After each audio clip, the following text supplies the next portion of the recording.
Masyarakat majemuk adalah masyarakat yang beraneka ragam. Dari keanekaragaman tersebut terdapat beberapa perbedaan suku, agama, profesi, dan juga ras. Tetapi perbedaan itu bukanlah menjadi satu masalah yang sangat memungkinkan untuk terjadinya konflik. Oleh karena itu, hari ini kita akan mempelajari struktur sosial, di mana struktur sosial tersebut ada dua. Yang pertama diferensiasi sosial dan yang kedua adalah stratifikasi sosial. Nah, sekalipun kita berbeda-beda, ada pepatah yang mengatakan Bhinneka Tunggal Ika. Sekalipun berbeda-beda tetapi tetap satu jua. Untuk memahami materi kita, silahkan simak video yang Ibu sajikan. Selamat pagi, terima kasih. Seperti biasa, untuk yang pertama kita masuk pada tujuan pembelajaran. Nah, adapun tujuan pembelajaran kita untuk saat ini adalah setelah mengikuti kegiatan pembelajaran, siswa diharapkan dapat yang pertama, secara rajin dan giat juga tekun dapat memahami pengertian struktur sosial dan bentuk struktur sosial. Yang kedua, meningkatkan pola hidup sederhana dan memperhatikan sesama manusia sebagai makhluk yang setara. Nah, langsung kita masuk pada materi kita, nakku.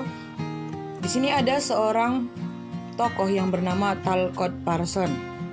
Nah, jadi Talcott Parsons ini mengatakan bahwa struktur sosial itu adalah keterkaitan antara manusia, di mana maksudnya antara satu manusia dan manusia lainnya saling berkaitan dan saling membutuhkan.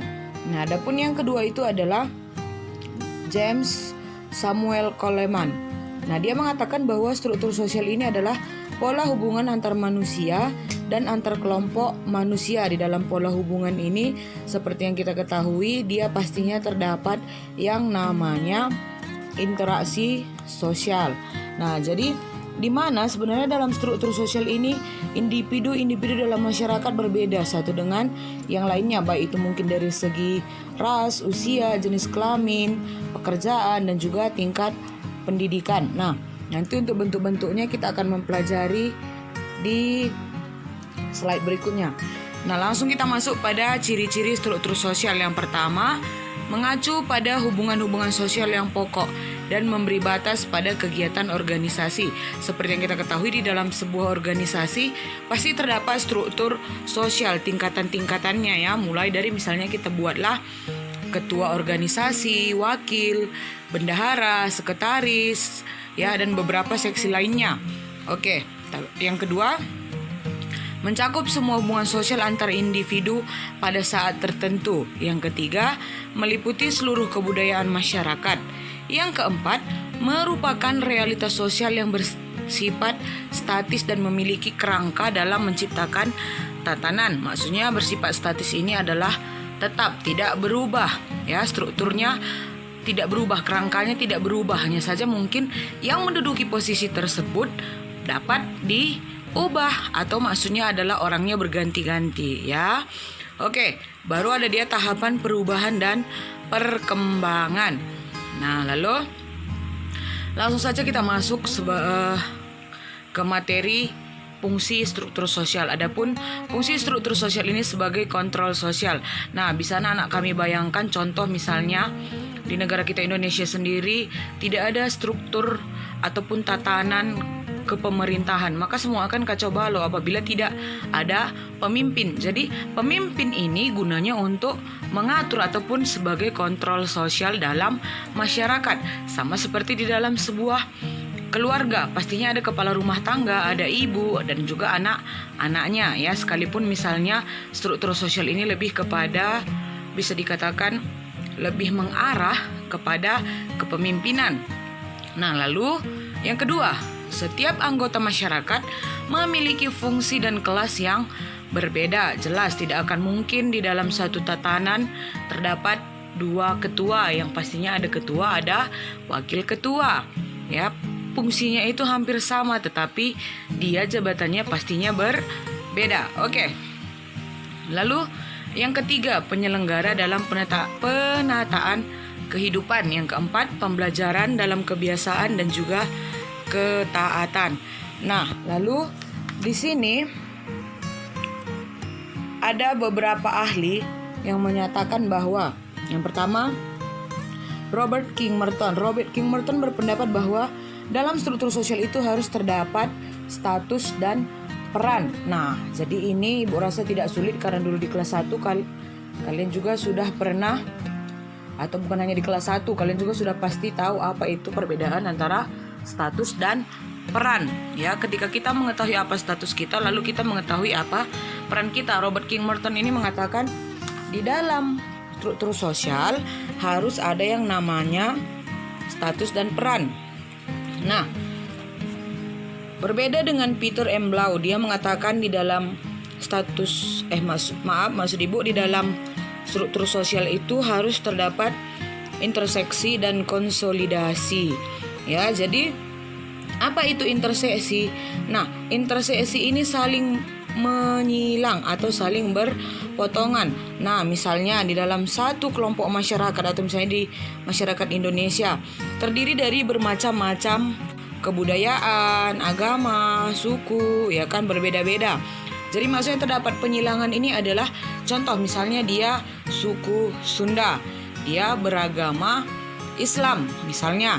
Nah, lalu di dalam sebuah struktur sosial dia memiliki teman yang berasal dari suku, kita buatlah misalnya suku Batak, dan dia beragama Kristen. Nah, jadi terjadi persilangan di mana dalam struktur sosial ini tetap mereka menjalankan tugas dan fungsinya ataupun perannya masing-masing. Lalu yang kedua, ada yang namanya konsolidasi. Ya, di mana konsolidasi ini sendiri adanya tolak ukur yang mengakibatkan penguatan identitas keanggotaan dalam sebuah kelompok sosial.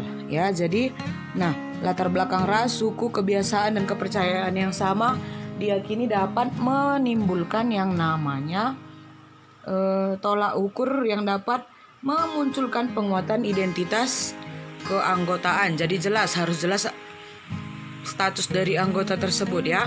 Dia dari suku mana, agamanya apa, ya kan?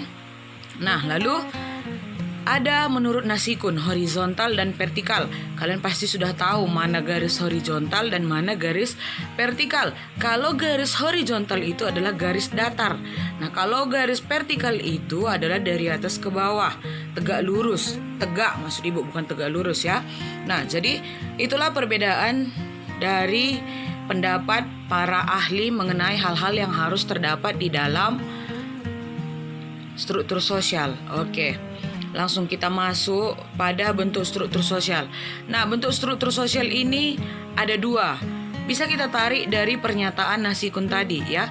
Diferensiasi sosial ini adalah penggolongan atau pembedaan masyarakat secara horizontal.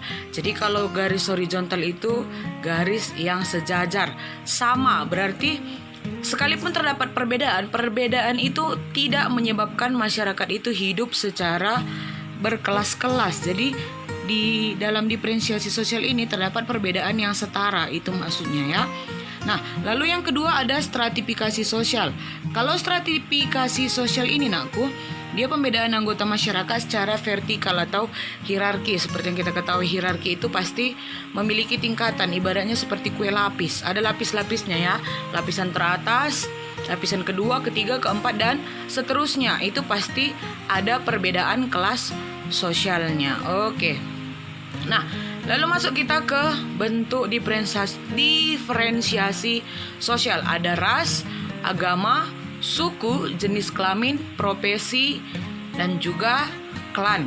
Nah, jadi dari beberapa bentuk diferensiasi sosial ini, sekalipun berbeda-beda ras, berbeda agama, berbeda suku, berbeda jenis kelamin, profesi ataupun klan, tidak ada ras yang lebih tinggi, agama yang lebih tinggi, suku yang lebih tinggi, ataupun jenis kelamin yang lebih tinggi lagi, ya. Nah, memang misalnya profesi, mungkin kan bertanya-tanya, Bu, kan tidak sama profesi antara dokter dengan guru atau misalnya dengan petani. Ya, memang tidak sama, tetapi di mata masyarakat mereka tetap memiliki hak dan kewajiban yang sama, ya. Jadi di mata masyarakat itu semua sama. Oke. Nah, lalu di sini akan Ibu tunjukkan 3 kelompok ras utama manusia. Yang pertama, ras Mongoloid. Nah, memiliki kulit kuning dan coklat. Ya. Nah, lalu yang kedua, ras Negroid memiliki kulit hitam. Lalu yang ketiga, ras Kaukasoid memiliki kulit putih. Kalau kita Indonesia itu termasuk jenis ras Mongoloid, memiliki kulit kuning dan juga coklat. Ya, itu ada 3 kelompok ras utama. Nah, lalu ada 2 bentuk klan utama di Indonesia. Yang pertama, matrilineal. Matrilineal ini adalah menarik garis keturunan dari ibu. Ingat, matrilineal, mother. Mother itu ibu, tidak pernah itu ya kan. Kalau mother itu adalah ayah, tidak pernah. Jadi matrilineal ini berasal dari kata mother, ataupun bisa dikatakan sebenarnya bukan berasal dari kata mother, hanya saja ini adalah cara gampang kalian untuk mengingatnya. Matrilineal ini adalah menarik garis keturunan dari ibu, ya. Nah, jadi ini ada dari suku Minangkabau. Nah, kalau ini patrilineal, mungkin di antara kita semua hampir rata-rata menganut sistem klan patrilineal ini. Ingat aja, father, ayah. Ya, di mana patrilineal ini menarik garis keturunan ataupun marga itu dari ayah. Nah, ini ada Batak ya. Nah, jadi Batak itu seperti yang kita ketahui, marganya itu diturunkan dari ayahnya atau dari laki-laki. Nah, oke. Nah, jadi materi kita cukup sampai di sini mengenai yang namanya diferensiasi sosial ini tadi. Jadi ingat, masyarakat majemuk contohnya adalah Indonesia, sekalipun terdapat pengelompokan ras, etnis, klan, dan juga agama. Nah, itu semua dikelompokkan secara horizontal. Ya, ingat anakku, dikelompokkan secara horizontal yang artinya adalah sama, tidak ada perbedaan.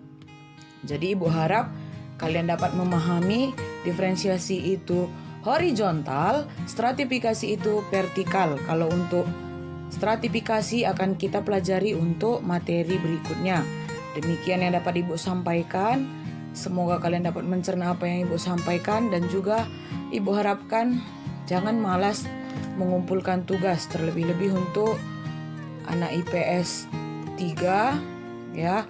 Hampir setengah yang tidak mengumpulkan tugas, yang rugi nantinya kamu sendiri nakku. Jadi jangan dibebankan kepada orang tua. Orang tuamu sudah berjuang, sekarang giliranmu lah untuk berjuang. Malu kalau misalnya selalu itu saja yang mau kau urusi ya. Pikirkan, tidak semua kita berasal dari anak-anak orang kaya. Jadi cukup sekian materi kita untuk saat ini. Tetap jaga kesehatan, kumpulkan tugasmu tepat waktu. Terima kasih.